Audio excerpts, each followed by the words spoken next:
saan na po ngayon ang i-assign si General Torre and what will happen, sir? Kasi nasa kanya yung 4-star. Yes, that issue, General Torre has been informed of his relief.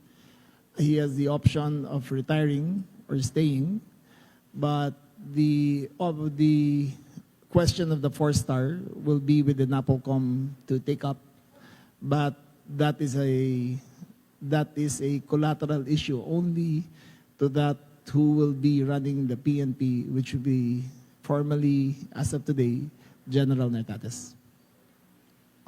Any words, nag-usap na po kayo ni General Torre about this matter, sir? I have tried to get in touch with him.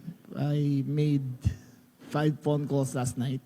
I think he was in a dinner, but he was duly informed, properly informed of the decision of the President. Okay. Ma'am, last, hindi kayo sinagot, sir? Hindi kayo sinagot ni General Torre? We have our own forms of communication, and he did acknowledge.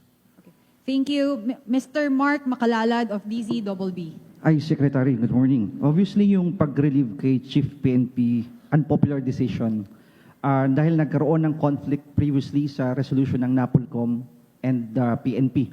Hindi po napatupad yung order. So how do you intend to manage the public's perception na yung leadership ng PNP ngayon is stable sa kabila ng pagpapalit ng leadership stable? Is stable, and yes. Wala po itong bahid ng politika. That is precisely why we are doing this, because we want to take politics out of the equation. When you have issues arising, you must resolve it according to the rules of the institution, and that's what we are doing. This is not a popularity contest. This is a question of maintaining the integrity of the institution.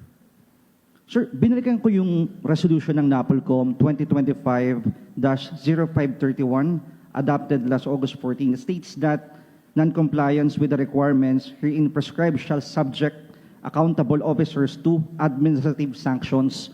So itong pag-relieve kay General Torre, parte ng sanctions dahil hindi sa pagsunod doon sa NAPOLCOM resolution?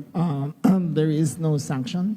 The NAPOLCOM has not taken any sanctions as a body, nor has it been discussed, nor has it been filed.